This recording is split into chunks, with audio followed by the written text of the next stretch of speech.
기초연금이라는 것이 딱 이제 자격 기준에 들어야지 받는 거잖아요. 내가 돈이 없는데 기초연금 못 받아. 이 사람 뻥이야, 뻥. 숨겨놓은 돈이 있는 거예요, 사실. 지금 기초연금 기준이 되게 후하게 70%를 다 주고 있기 때문에 웬만하면 받을 수 있어요. 그런데 숨겨놓은 거 없는데도 불구하고 못 받으신 분들이 계신데 어떤 경우냐면 나는 돈도 없어, 재산도 없어. 근데 자동차를 조금 비싼 거 사시는 분들, 저기 지방에서 살고 있고 집도 1억밖에 안 되고 통장에 한 푼도 없고 그냥 뭐 국민연금 몇십만 원 받고 살고 있는데 차가 어서 나가지고 4천만 원짜리 차를 샀어. 탈락. 월 소득 4천만 원 있는 걸로 환산해버려요. 근데 기초연금 받을 수 있는 방법이 있어요. 어떻게 하면 되냐?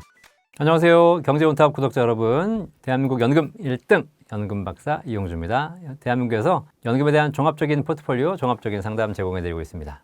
먼저 현재 기초연금 주요 이슈부터 좀 살펴보려고 하는데요. 현재 기초연금 개편 이야기로 좀 화제가 되고 있는데 기초연금 인상이 빈곤 완화에 효과적이라는 의견도 있지만 이제 국민연금 가입 유인을 좀 약화시킨다라는 의견도 있는데 박사님 생각은 좀 어떠실까요? 일단 기초연금이 뭔지는 다 아시죠? 네, 기초연금에 대해서 한번 설명드리면 기초연금이 우리나라 노인 65세 이상 어르신 중에서 10명 중에 7명에게 국가가 한 달에 34만 9,700원씩 한 달에 35만 원 정도니까 1년이면 420만 원 정도 돼요. 이걸 무상으로 드리고 있는 제도입니다. 그래서 사실 노후에 생활이 어려우신 어르신들에게는 굉장히 큰 도움이 되시는 거죠. 자, 그런데 이 기초연금이 실제로 시작된 그 배경을 좀 우리가 공부할 필요가 있어요. 왜 기초연금이 도입됐을까? 기초연금이 도입된 시기는 2008년도입니다. 자, 이게 무슨 얘기냐면 사실 우리나라에는 이미 국민연금이라는 국가에서 국민들의 노후를 준비시켜주는 공적연금 제도가 있습니다. 그런데 이 국민연금이 아쉽게도 초기부터 계속 시작된 것이 아니라 1988년부터 시행됐어요. 자, 그러니까 88년부터 국민연금제도 시행 이후에 국민연금을 가입하셔가지고 꾸준하게 불입해 오신 분들은 노후에 국민연금이 준비되어 있기 때문에 노후에 큰 어려움이 없으시고 기본적인 생활이 보장되겠죠. 근데 국가가 이제 한 2000년대 초반쯤에 이제 고령화가 심해지면서 이제 점점 어르신들이 늘어나기 시작하는 겁니다. 그런데 공적연금 있으니까 공적연금으로 노후를 준비하면 되겠지라고 생각했지만 사실 2000년대 초반에 은퇴하셨던 분들은 1988년 이전에 직장 생활을 하셨던 분들이에요. 그러니까 60년대, 70년대, 80년대에는 국민연금, 공적연금이라는 게 없었기 때문에 그 당시에 공무원연금은 있었거든요. 그러니까 공무원연금이 있었기 때문에 공무원 퇴직하신 분들은 노후에 걱정이 없는 거예요. 그런데 일반 직장 다녀서 88년 이전에 퇴직을 했거나 혹은 88년 이후에 퇴직했다 하더라도 국민연금 가입 기간이 얼마 안 되시는 분들, 이분들은 국민연금을 받긴 받는데 해봐야 몇십만 원 안 되는 겁니다. 그러다 보니까 노후에 힘들잖아요. 그래서 국가가 이렇게 어려우신 분들이 아직 공적연금이 부족하기 때문에 이분들을 위해서 뭔가 노후를 지원해야 되겠다라고 해서 2008년도에 만든 제도가 기초연금제도예요. 초기에 기초노령연금제도로 시작됐다가 나중에 기초연금제도로 바꿨죠, 이름을. 자, 결국은 기초연금제도라는 게 뭐냐면 진짜 우리 사회에 노후 준비가 안 되시는, 정말 최소한의 노후 준비도 안 되시는 분들을 위해서 국가가 무상으로 지원해드리는 연금제도입니다. 근데 이 기초연금제도는 국민연금을 제대로 가입하지 못하신 분들, 가입기간이 짧으신 분들, 이런 분들을 위해서 국가가 만들어 놓은 제도이기 때문에 사실 그래서 2008년 이후부터는 기초연금이 어르신들에게 노후에 도움이 됐어요. 그런데 이제 본격적으로 국민연금을 30년 이상 납입을 하셨던 분들이 은퇴하기 시작합니다. 지금 이제 은퇴하시는 50대, 60대이신 분들은 88년 이후부터 국민연금을 꾸준히 납부해 오신 분들이기 때문에 이분들 같은 경우에는 국민연금을 적게는 100만 원, 많게는 200만 원 넘게 이미 이제 수령이 확정돼 있으신 분들이에요.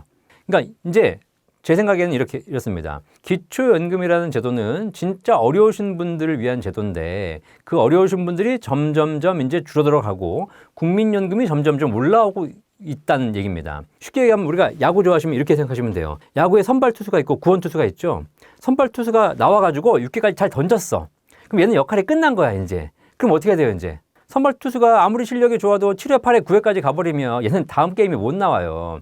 이제는 선발 투수가 할 일은 다 했어요. 얘는 이제 내려가 줘야 돼. 그럼 이제 어떻게 돼요? 구원 투수가 올라와서 마무리를 하는 거죠. 자, 이것처럼 국민연금이 이제 점점 금액이 올라가고 있기 때문에 제가 보기에는 기초연금은 점점점 줄어들어야 되는 것이다. 그래서 실제로 기초연금액을 인상시키는 것도 중요하지만 지금은 국민연금을 받는 사람들이 점점점 늘어오고 있고 이분들은 사실 국민연금만으로도 한 달에 100만 원, 200만 원 노후가 준비되어 있으신 분들이기 때문에 이분들이 노후가 기본적인 노후 자체가 어렵진 않습니다. 그러다 보니까 지금 어떤 일이 벌어졌냐면 기초연금도 드리고 국민연금도 더 많이 받고 이런 사람들이 증가하기 시작하니까 기초연금을 받지 않아도 될 사람들, 실제로 돈이 좀 여유가 있으신 분들도 기초연금을 다 받게 되는 이런 구조가 된 겁니다. 과거에는 하위 70%가 되게 어려우신 분들이었지만 이제는 그렇지 않아지고 있다는 거예요.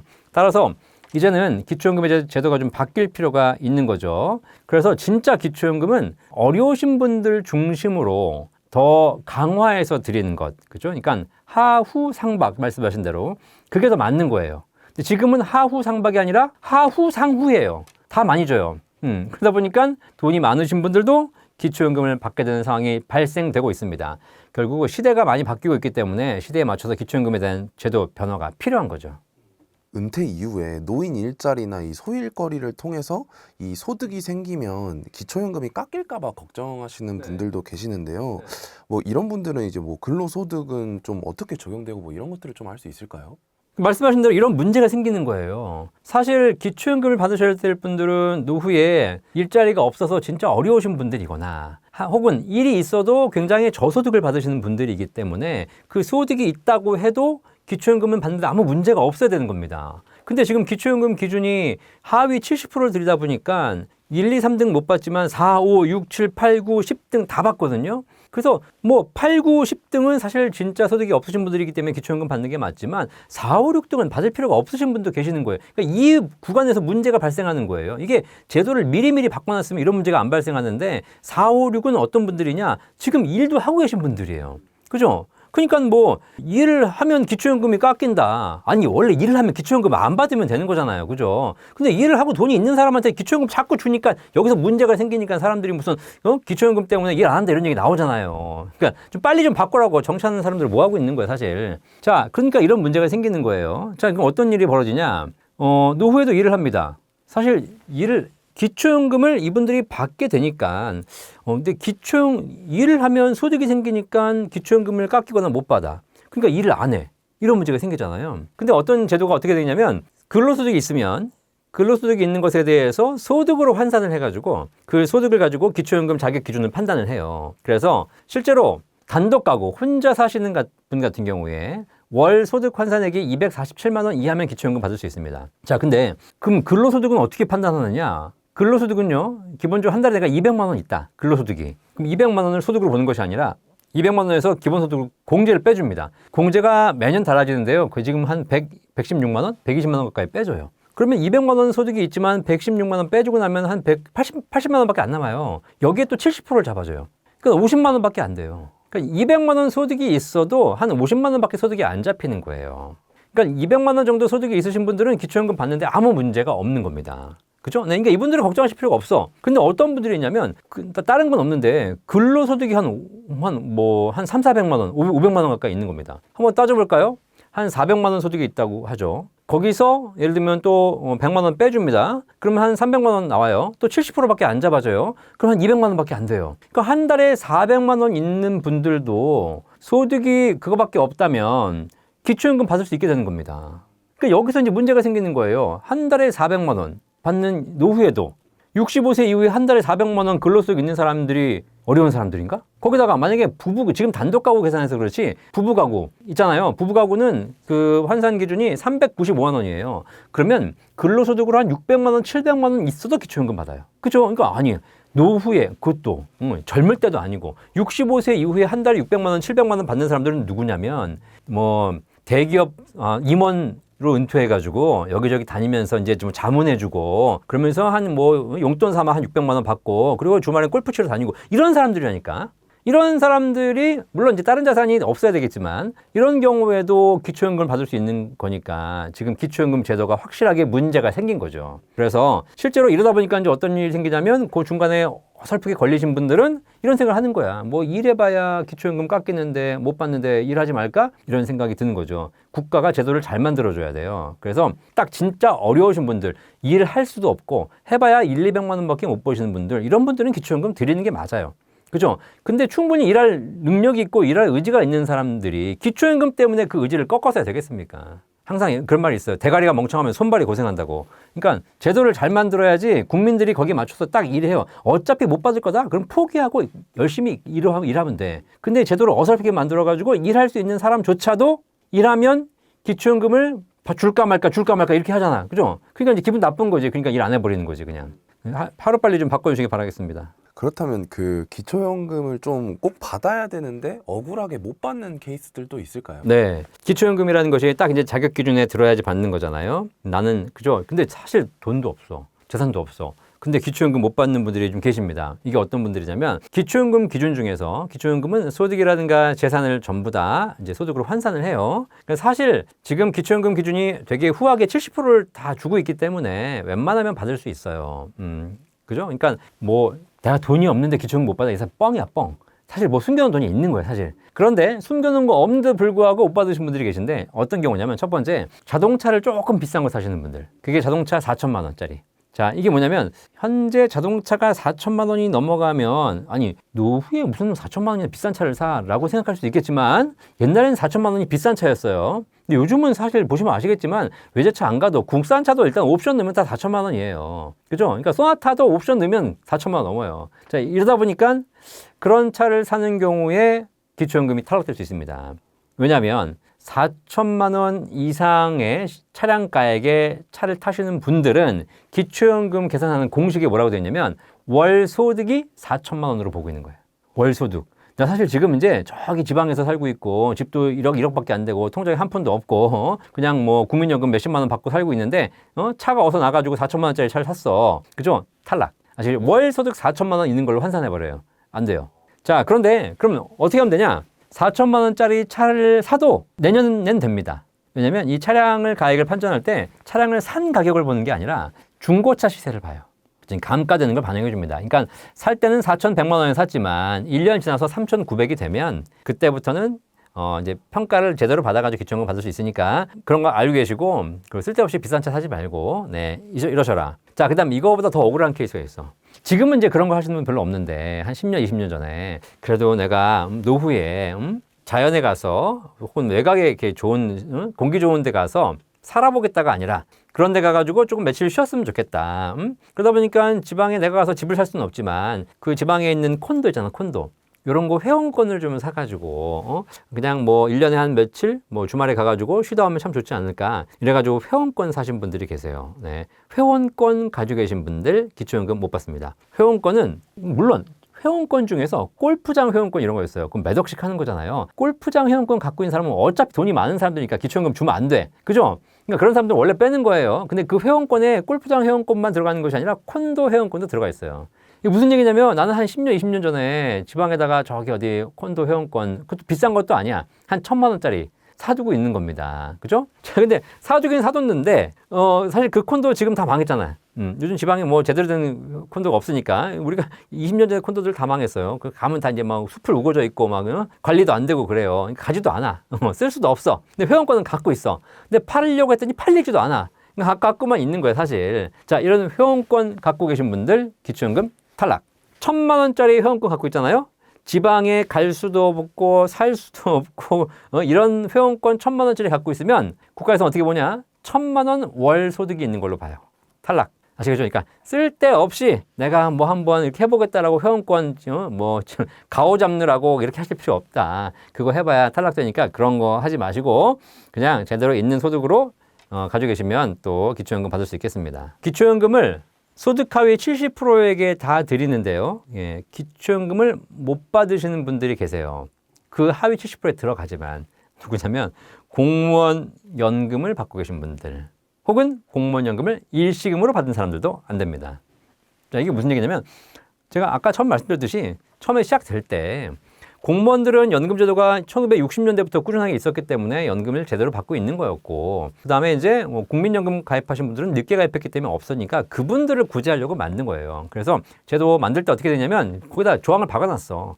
공무원 연금 수급자 제외. 자, 그래서 공무원 연금을 받으시는 분들은 공무원 연금이 있으니까 기초연금을 드리지 않습니다. 사실 조금 그렇긴 한데 사실 공무원이 무슨 죄야. 국가를 위해서 열심히 일한 자밖에 없는데 기초연금 안 되는 거예요. 근데 공무원 연금을 제대로 받으신 분들은 소득이 있으니까 제가 보기에는 뭐 뺄 수 있다고 쳐. 근데 어떤 분들이 좀 있으시냐면 이런 분들 계셔요. 공무원 연금을 연금으로 안 받고 일시금 받아버린 거야. 일시금 받아가지고 연금으로 한 달에 200만 원씩 평생 받으실래요? 아니면 일시금으로 뭐 한 몇 억 받아가실래요? 근데 그때 뭐 이제 뭐 사업도 해야지, 뭐 자식도 지원해야지 이런 것 때문에 일시금 받아가신 분들이 지금은 거의 없지만 과거엔 좀 계셨어요. 자, 그분들이 어쨌든 일시금 받아가지고 노후가 행복하겠습니까? 다 순식간에 날려먹고. 그죠? 보통 그래요. 2년이면 싹 날려먹어요. 그리고 이제 노후 준비가 안 되니까 이제 정말 극빈층으로 전락하는 거예요. 그죠? 그래서 아무것도 없어. 근데 보니까 옆집은 나랑 똑같이 아무것도 없는데 기초연금이 나오거든요. 그럼 전화해보는 거야. 저는 극빈층인데 저 돈도 없는데 기초연금 받을 수 있습니까? 그랬더니 동사무소에서 뭐라 그러냐. 선생님은 공무원 연금 수령자이기 때문에 안 됩니다. 저는 연금 안 받는데요. 일시금 수령도 연금 받으신 거예요. 안 됩니다. 그래서 탈락. 안 됩니다. 아시겠죠? 그러니까 혹시라도 이 방송 보신 분 중에 공무원 계시다면 일시금 받지 마시고 연금으로 받으셔라. 이해되시겠죠? 자, 그런데 더 억울한 사람이 있어요. 더 억울한 사람, 공무원 연금 받는 사람의 배우자.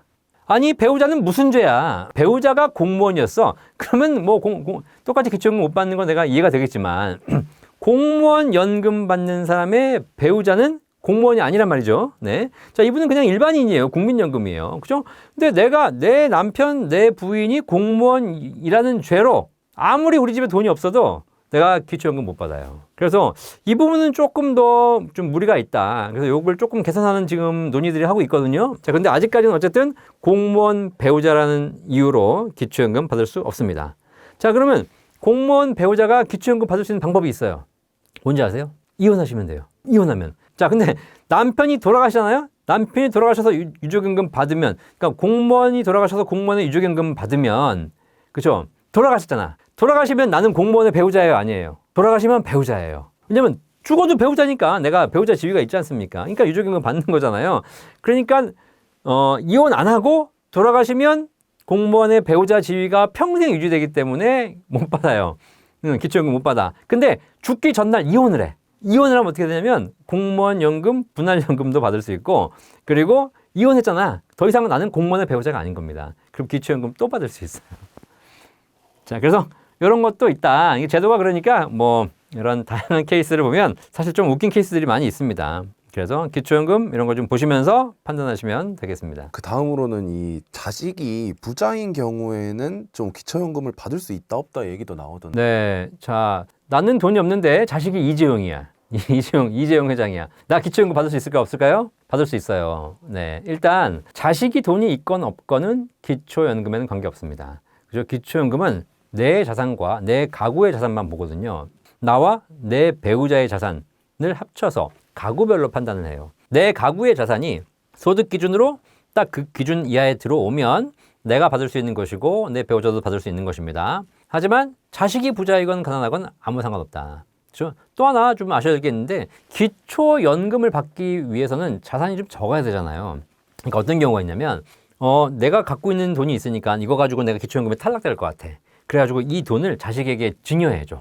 넘겨주는 경우가 있어. 그렇죠? 안 됩니다. 안 돼요. 넘겨줘봐야 그렇다고 해가지고 내 재산이 줄었다고 해가지고 기초연금 드리지 않습니다. 왜냐하면 국가는 여러분들이 어떤 자산을 갖고 있는지 다 알고 있어요. 어제 뭐 했는지 다 알고 있어요. 이미 CCTV로.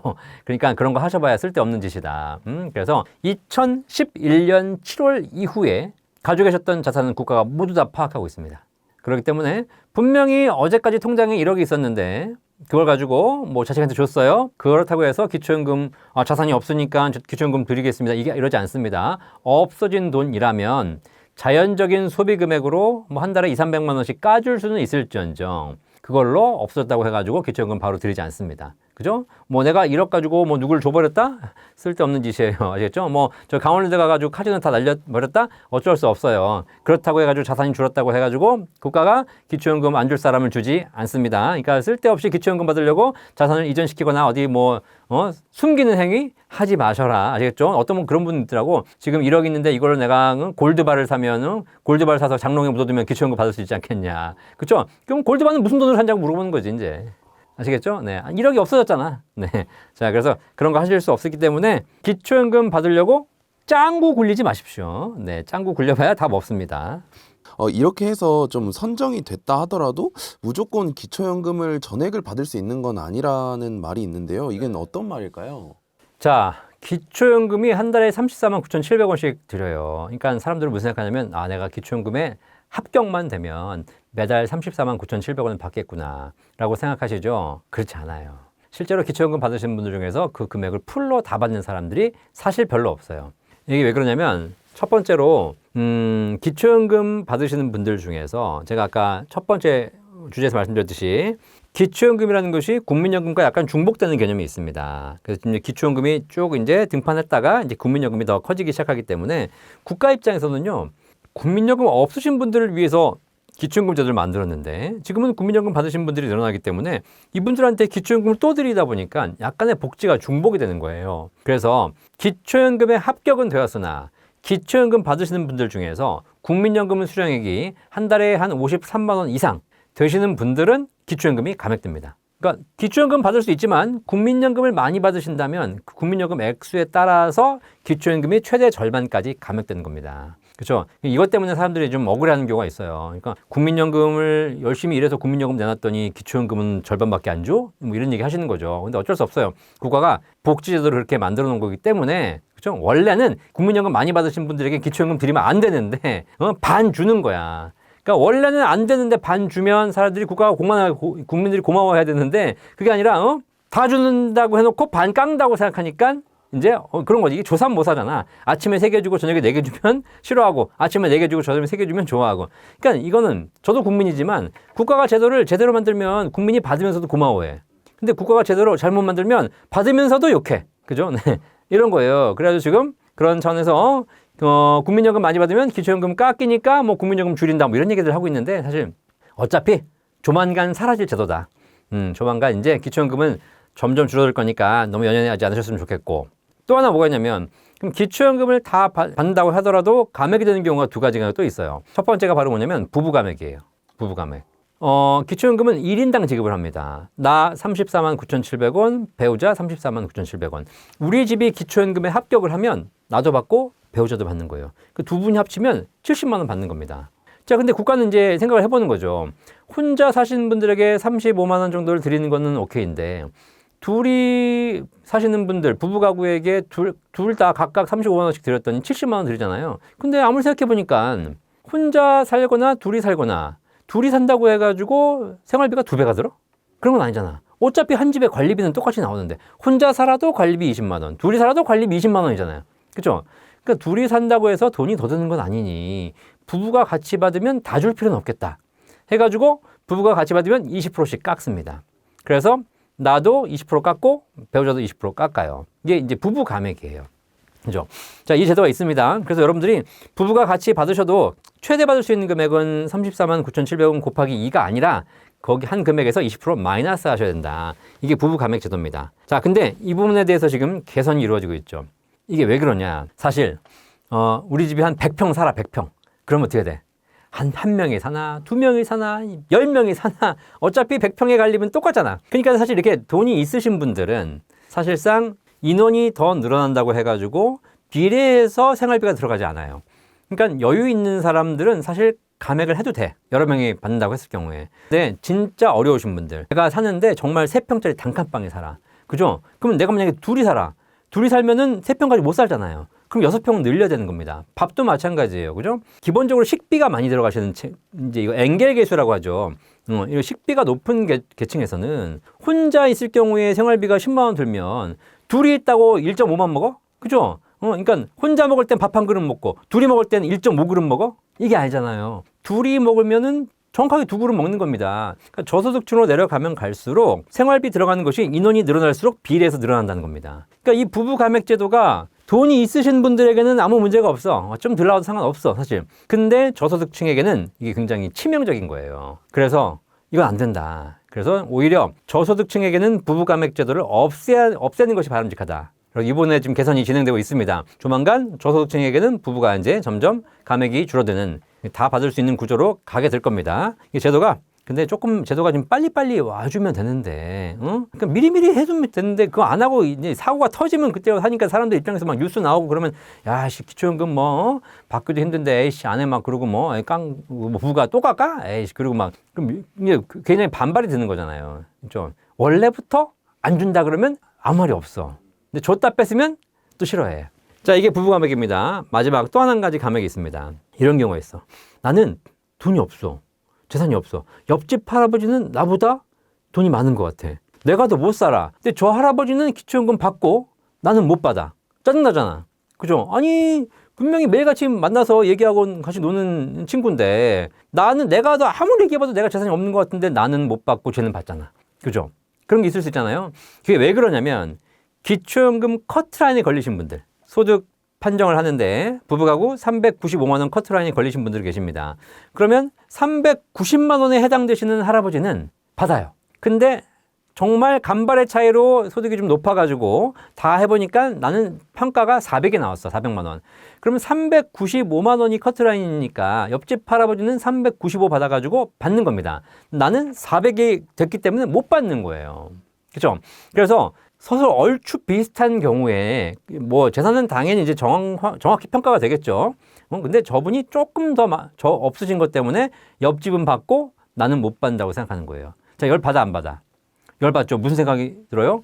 아니 재산은 큰 차이가 없고 내가 많아봐야 조금 더 많은 건데 저 옆집 할아버지는 얼마 더 받아? 기초연금 받는다고 해가지고 34만 9,700원 더 받네? 뭐야 이거 국가가. 이런 생각이 들지 않겠습니까? 그렇죠? 자, 그럼 내가 억울하잖아요. 그렇죠? 그런데 억울하지 않습니다. 몰라서 그런 거예요. 옆집 할아버지 기초연금 받아요. 받아. 얼마 받는지 아십니까? 서로 얘기는 안 하니까 모르지. 기초연금 받는다고 하니까 34만 9,700원 받는다고 생각하시겠지만 옆집 할아버지 얼마 받냐? 5만 원 받아요. 5만 원. 이게 바로 뭐냐면 소득 역전 방지 감액입니다. 이게 무슨 얘기냐? 나는 소득이 400만 원으로 평가를 받고 옆집은 390만 원으로 평가받았는데 옆집은 간신히 합격을 했고 나는 탈락했잖아요. 근데 합격한 사람이 기초연금 35만 원을 받음으로써 어떤 일이 벌어지냐면 390 더하기 35 하게 되면 425가 돼요. 나는 기초연금을 탈락했고 옆집은 기초연금 합격함으로써 옆집이 기초연금을 받음으로써 나보다 더 잘 살게 돼요. 이게 소득이 역전되는 겁니다. 그래서 이 역전 부분은 방지하자. 그래서 실제로 395만 원이 기준인데 390만 원으로 합격했다? 이분에게는 5만 원만 더 들여서 그 커트라인 이상으로 소득이 올라가지 못하게 합니다. 이 제도가 소득 역전 방지 감액 제도예요. 이런 거 되게 합리적인 제도죠. 이런 거는. 그죠? 네, 이렇게 있기 때문에 사실 나는 못 받는데 옆집은 받네 라고 해서 부러워하실 필요 없다. 간신히 받는 사람들 많이 받아봐야 5만 원, 10만 원 받는다. 뭐 그것도 없는 것보다는 낫겠지만 어쨌든 그렇기 때문에 실제로 기초연금이 아주 불합리하게 지급되는 것은 아니다. 근데 한편으로 이게 강남의 아파트를 가지고 있어도 기초연금을 받을 수 있다라는 이야기도 있는데 이건 사실일까요? 앞에서 말씀드렸듯이 기초연금 과거에 우리나라가 2000년 초반에는 소득 하위 70%가 굉장히 없으신 분들이었어요. 노후 준비가 안 된 분들이었죠. 전반적으로 이제 자산 가치들이 상승하면서 우리나라 어르신들의 부의 수준이 점점점 올라가고 있어요. 그죠. 어쨌든 과거보다는 우리나라가 훨씬 잘 살고 있잖아요. 그러면 과거의 하위 70%와 지금의 하위 70%는 다르다는 거예요. 물론 정말 어려우신 분들은 다 똑같겠지만 그 70%를 딱 커트라인 하는 그 1, 2, 3등하고 4, 5, 6등을 가르는 그 3, 4위 그 70% 경계선이 점점 올라가고 있다는 겁니다. 근데 시대는 정말 수십 년 지나서 변해가지고 이 커트라인이 점점 올라가고 있어요. 그 얘기는 뭐냐면 점점 더 하위 70%의 부의 수준도 올라가고 있다는 거예요. 그러다 보니까 이 커트라인에 걸리시는 분들 중에 어떤 분들이 나오냐면 돈이 있으신 분들이 나오기 시작하는 거예요. 그러니까 이걸 빨리 시대가 바뀌면서 자산 가치가 상승하면서 이것도 옛날엔 70이었지만 뭐 그에 따라서 예를 들면 뭐 60, 50, 40, 30 낮춰줘야 되는데 이게 상수로 정해놨기 때문에 그냥 고정돼 있는 거잖아요. 근데 이제 부의 수준은 올라가지 않습니까? 그래서 어떤 분이 생기냐면 이 기준을 자르는데 지금 소득 기준이 단독 가구는 월 247만 원 소득 이하, 부부 가구는 월 395만 원 이하의 소득이에요. 아까 제가 소득 말씀드렸잖아요. 그렇죠? 부동산 자산 가지고 계신 분들 말씀드릴게요. 부동산 어떻게 평가하냐? 부동산은 시세로 평가하지 않고 공시가격으로 평가합니다. 자, 그리고 평가된 금액에서 4% 룰을 적용해가지고 소득 환산을 해요. 한번 생각해 봅시다. 자, 서울 시내 한복판에 20억짜리 아파트를 갖고 있는 사람이에요.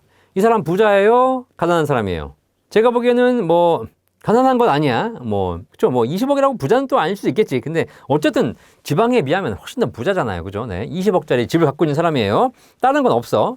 자, 근데 20억짜리가 있으면 시세로 20억이지만 공시가격으로는 한 13억밖에 안 돼요. 자, 그러면 13억으로 평가하잖아요. 13억에서 서울에 살고 있기 때문에 주거비용 한 1억 3,500을 빼줍니다. 그럼 한 12억? 그리고 대출도 한 몇천만 원 있어요. 그럼 떨어져요. 11억? 한 10억이 되는 거야, 그냥. 자, 그러면 내가 20억짜리 집에 살고 있지만 기초연금의 부동산 평가는 10억으로 되는 겁니다. 자, 그럼 여기서 어떻게 하냐? 10억 곱하기 4%. 그러면 4천만 원이거든요. 나누기 12를 해줘요. 12개월. 그러면 333만 원이 나옵니다. 자, 20억짜리 아파트를 갖고 있는 사람은 소득으로 환산하면 330만 원의 월 소득이 있는 걸로 판정이 되는 겁니다. 근데 아까 부부가구 기준으로 그 기초연금 지급 기준이 얼마라 그랬냐면 395만 원이라고 했습니다. 2026년 기준으로. 결국은 395만 원 안쪽으로 들어오잖아요. 그러니까 집이 20억짜리 한 채밖에 없고 다른 자산 없고 다른 소득이 없다고 가정했을 때 이 사람이 기초연금을 받게 되는 거예요. 자, 이해되시겠죠?